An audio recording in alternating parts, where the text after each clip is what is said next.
Hey guys, Kevin here. For those of you who don't know, I'm a huge fan of Classic Game Room. I've been watching it since Mark rebooted the show back in 2008, and whether it's his show or Undertow, I love watching these reviews of classic video games and some modern ones. They always have really good insight on what's good, what's bad, criticism, constructive criticism, and insights from people who really know what they're talking about. And today I have the opportunity to join this elite group in the form of their new channels, CGR Toys, Comics, and Garage. So without further ado, let's bring the camera in here and take a look at one of my special items that I happen to have here. The rest of my arsenal is back at my house, but we'll see what we can do with on the short notice. You hear that? That music, graciously made for me by a friend of mine, that is the sound that can only be displayed in the presence of a man with fine tastes. And who has finer tastes in the galaxy than the man himself, Mr. Lando Calrissian?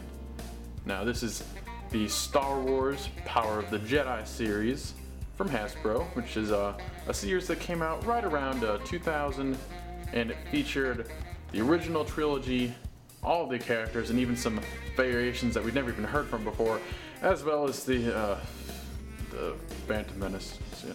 Let's take a quick moment here to look at the packaging.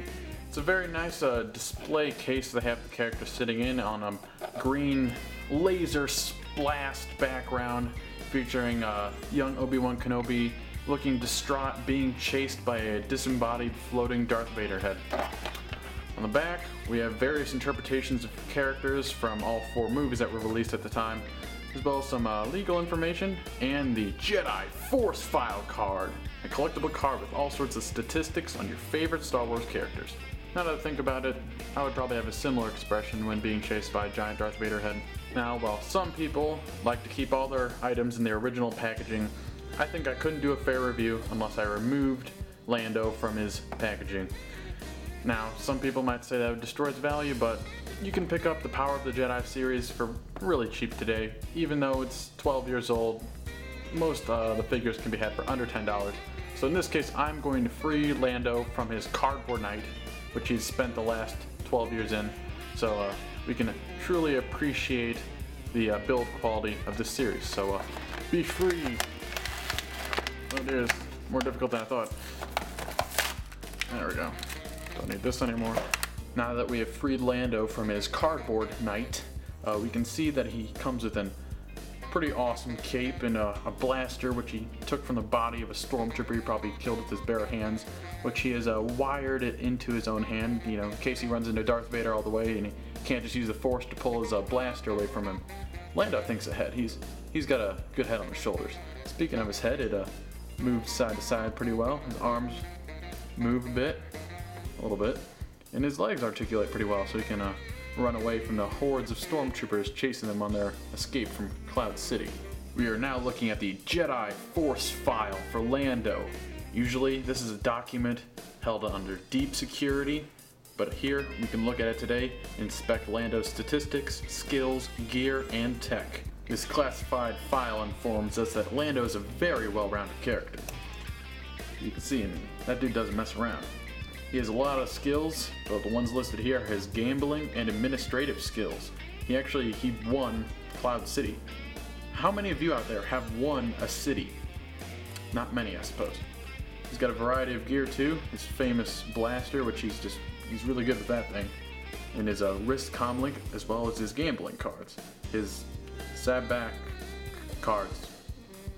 Not too familiar with that game, but he must be pretty good at it. Finally, we got the tech of his Cloud City, the city itself, and his twin pod cloud cars.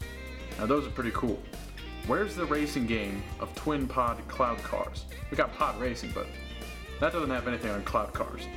Taking a look at the opposite side, we see his allies and enemies. I kind of feel sorry for the Bespin guard because he's the only one that they couldn't even find a picture of him in focus. Or with his eyes open for that matter. Obviously, Lando has numerous enemies out there, but nothing he can't handle, I'm sure.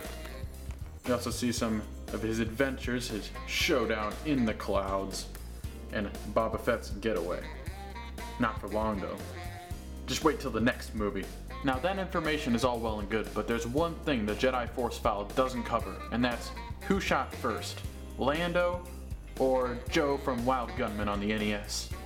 But I think I figured out the answer. Now if you look closely here, you'll notice that Lando never actually fired, but instead activated a remote mine that was located behind Joe and exploded.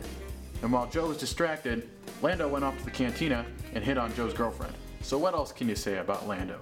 He's got his own city, a cloud car, an awesome cape, and basically all that in a nutshell is this awesome action figure from Hasbro. See you guys later.